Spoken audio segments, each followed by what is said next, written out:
事情最开始不对劲，是我去锦绣园送的一个加急件，收件人是17栋的王医生。敲了半天门没人应，我正准备打电话，门突然从里面拉开一条缝，一股浓烈的血腥味扑面而来。王医生脸色惨白，眼睛里布满血丝，他没接快递，只塞给我一个密封的信封。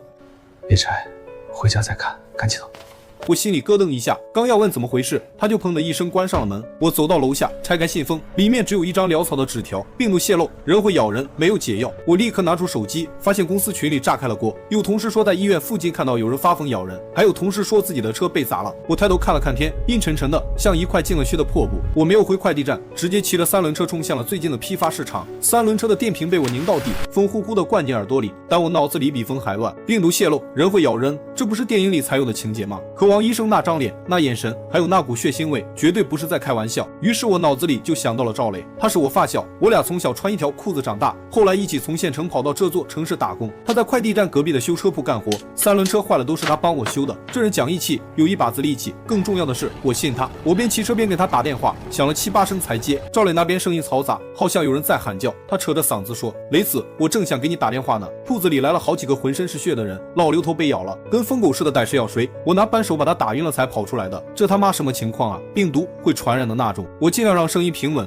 我现在去批发市场囤货，你赶紧过来跟我会合，记住别走大路，骑你那辆破摩托，从小巷子绕。囤货，囤什么货？吃的喝的，能当武器的东西什么都要，你别问了，来了再说。我在兴业批发市场东门等你，15分钟之内必须到。我挂了电话，扫了一眼路上的情况，有2辆轿车追尾了，车主没在理论，反而各自锁着车门在打电话，表情惊恐。人行道上有好几个人在跑，不是跑步锻炼的那种跑，是玩命的跑，还时不时回头看一眼。远处隐约传来警笛声，单响了一阵就停了，也不知道是到了现场还是别的什么原因。兴业批发市场的卷帘门只开了一半，我直接骑着3轮冲了进去，里面的人还不太多，但已经有人在抢购了，主要是几个听到风声的附近居民。我顾不上锁车，从裤兜里掏出那张银行卡，这张卡里有我攒了小半年的2万块钱，本来打算年底给我妈换个新冰箱的，现在估计用不上了。我先冲到粮油区，大米50斤装的，我一口气搬了10袋。老板是个50多岁的老头，看我这个架势，皱着眉头说：“小伙子，你这是干啥？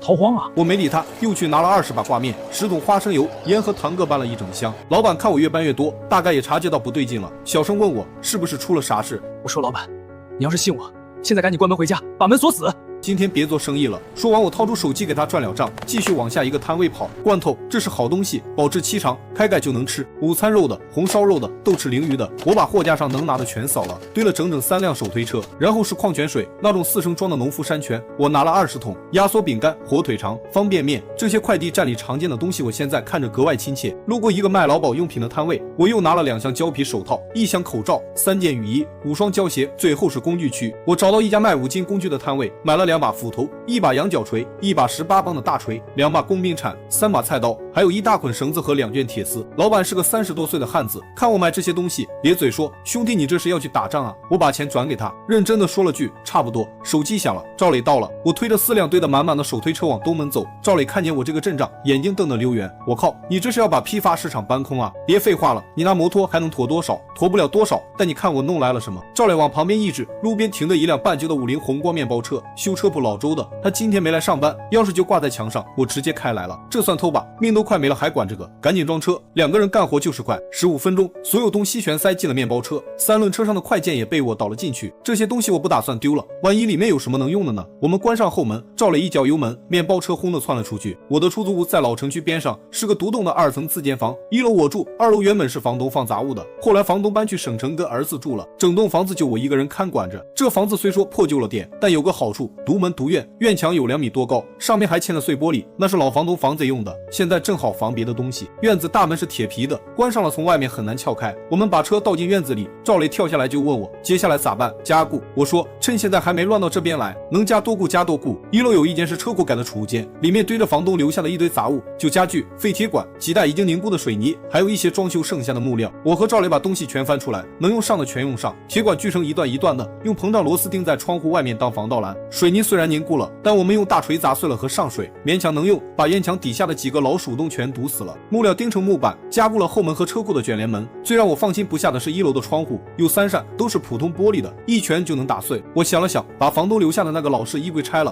用柜门板子从里面把窗户钉死，只留了一条10厘米宽的缝用来透气。赵磊在旁边看得直咧嘴，你这是在造监狱啊？比监狱好，监狱不让你出来，这里不让他们进来。忙到下午2点多，基本防御算是成型了。我俩坐在1楼客厅的地上，一人开了一瓶矿泉水，就着火腿肠啃压缩饼干。手机信号开始断断续续，我趁着还有信号，给我妈打了个电话，想了很久才接通。妈，你在老家还好吗？挺好的呀。怎么了雷子？你声音怎么这么急？没事没事，妈你听我说，今天别出门，把门锁好，院子里有什么能挡的东西都挡上，不管谁敲门都别开。出啥事了？我这边有点情况，不大，但以防万一。你听我的，这几天别出门，电话保持畅通，我随时给你打。我尽量说得轻描淡写，挂了电话才发现手心全是汗。赵磊也在给家里打电话，他家里是农村的，父母跟着他哥住在镇上，相对安全一些。打完了电话，我俩对视一眼，都没说话，但彼此心里都明白，这天可能真的变了。傍晚时分，外面开始有动静了，先是远处传来几声惨叫，然后是玻璃破碎的声音，接着是汽车报警器响个不停。我和赵磊上了2楼，从朝南的窗户缝往外看，老城区这一片比较偏，平时行人就不多，但现在却能看到好几个在街上跑的人，跑得歪歪扭扭的，像是在追什么，又像是在被什么追。天色越来越暗，路灯亮起来了，橘黄色的光照着空荡荡的街道，有一种说不出的诡异。我拿出手机刷了一下，信号已经很差了，微信群里的消息一条比一条吓人。有人说咬人的人全身抽搐，口吐白沫，跟狂犬病发作似的；有人说被咬的人过不了多久就会失去理智，变得跟咬人者一模一样；还有人说市区已经全面失控，警察根本管不过来，军队正在往城里开。但最后一条消息停留在下午4点多，之后就再也没有更新了。我看了看赵磊，他这拿着一张地图在研究什么。这张地图是我车上常备的，上面标着城东所有的快递驿站和代收点。你看这个。赵磊用手指点了点地图上一个位置，你们公司的中心驿站是不是就在这条街上？我凑过去一看，是城东快递集散中心，距离我们这里不到3公里。那个地方我太熟了，每天早上6点我都要去那里分拣快件。那是一个大院子，四周是2米多高的围墙，大门是电动伸缩门，院子里有3间大库房，里面堆满了快递快件。我脱口而出，对。赵磊眼睛亮了，你想啊，每天多少快递经过那个地方，吃的喝的用的药什么没有，那个地方简直就是个宝库。可是公司群里说中心驿站下午就备，我话说到一半突然停住了，因为我想起来中心驿站的老张昨天刚收了一大批货，是双12的尾货，里面有整整3托盘的食品类快件，光自热米饭就有好几十箱，为什么被攻陷了？赵磊追问道。不一定。我翻出手机里的工作群聊记录，网上划了半天，找到老张下午3点多发了一条消息，驿站大门已锁，所有在站人员已转移到2楼办公室，目前安全，等待救援。消息后面跟了一个定位，就是中心驿站的位置，但这条消息之后再无更新，也不知道老张他们现在怎么样了。3条街，我看着地图，用手指量了一下距离，从我们这里过去，穿过老李巷，过马家桥，再走一段大路就到了。平时骑车也就10分钟，但现在不是平时。赵磊点了根烟，猛吸了一口。你刚才看见街上了吧？那些玩意不知道有多少，我们2个人步行过去就是送死，开车呢，面包车油不多了，而且目标太大，动静也不小，万一把那些东西全引过来，咱们连家都回不来。我陷入了沉思，眼睛不由自主地瞟向了院子角落里那辆3轮车。这辆3轮跟了我3年，是我吃饭的家伙，电动续航80公里，最高时速40码，车斗能装200公斤货，最关键是安静。3轮车，我说充满电，消音，速度快，车斗里蹲1个人不成问题。你疯了？骑3轮去捅丧尸窝，不是去捅窝，是去侦查。如果中心驿站还能用，那里面的东西够咱们吃半年。就算老张他们还活着，多2个人也多2份力量。而且你想想，驿站里有对讲机，有备用发电机，有无线网，甚至还有一台卫星电话，那是公司为了双11应急配的。赵磊沉默了，一根烟抽完，他把烟头摁灭在地上，抬头看着我，行，你要去，我跟你一起。不用，我一个人去更快更灵活，你留下守着这里，万一我那边出了状况，你还能接应我。扯淡。赵磊站了起来，他比我高半个头，块头也比我大1圈，站在那里跟做铁打似的。咱俩从小一起长大，挨打一起挨，打架一起打。现在这种鬼时候，你让我一个人蹲着看你出去冒险，门都没有。我心里一热，但嘴上还是说，你别逞能，这不是打架，是玩命。那就一起玩，老子长这么大还没玩过命呢。我知道拗不过他，也不再争了。我们趁着天还没全黑，开始做准备工作。3轮车电瓶从下午回来就充上了，现在已经满格。我把车斗清理干净，铺了一层硬纸板，又把白天买的斧头拿了2把，一把给我，一把给赵磊。我还找出来2顶快递公司发的安全帽，这东西虽然挡不住咬，但总比光的脑袋强。胶皮手套1人1副，雨衣穿上，防止被抓伤。武器方面，除了斧头之外，我还准备了一个长兵器，一根2米长的镀锌管，一头削尖，用胶带缠了把手。这是赵磊的主意，他说长度就是安全距离，能捅死的东西就别让它靠近。我觉得有道理，又把另一根铁管也削尖了，当做备用。最后，我从那堆到处出来的快件里找到了一个特别有用的东西，一把崭新的强力弹弓，收件人写的是一个叫张小明的，8成是哪个小孩偷买的。包裹里除了弹弓还有200颗钢珠，我把弹弓挂在腰上，心说这玩意打不死丧尸，但能发出声音吸引注意力，说不定用得着。天彻底黑下来的时候，我们出发了。赵磊蹲在车斗里，用一块防水布盖着，只露出一双眼睛。我骑了3轮车，沿着老城区的小巷子慢慢往东骑，路灯换了好几盏，剩下的也是一闪一闪的，把整条街照得跟鬼片现场似的。巷子里很安静，安静的不正常。平常这个时候，老城区正是热闹的时候，下棋的老头，遛狗的大妈，满街乱跑的小孩，现在全不见了，好像整座城市突然被抽空了。而能听到远处传来一些声音，像是有人在哭，又像是野兽在嚎叫，听不真切，但让人心里发毛。穿过老李巷的时候，我第一次看到了他们。巷口的路灯底下站着一个穿白裙子的女人，背对着我们一动不动。我下意识放慢了车速，刚想绕过去，那女人突然猛地转过身来，她的半张脸是烂的，左眼珠子挂在眼眶外面晃荡，嘴巴张得巨大，下巴像是脱臼了一样耷拉着，发出一阵咯咯的声音，跟牙齿在剧烈碰撞似的。她朝我们扑了过来，动作不快，但不太诡异，像是关节都生锈了，每一步都在嘎吱作响。我猛拧油门，3轮车嗖的窜了出去。从她身边擦过的时候，赵磊从车斗里一铁管捅了出去，正中她胸口，直接把她钉在了墙上。她挣扎了几下，发出一声刺耳的尖叫，然后就不动了。我和赵磊都没说话，但我能感觉到车斗里的她在发抖，不是吓得发抖，是肾上腺素飙升的那种抖。我也是握着车把的手在打颤，心跳的跟肋骨一样，扎心脏有用。赵磊的声音从后面传来，有点闷森，你也看到了，看到了。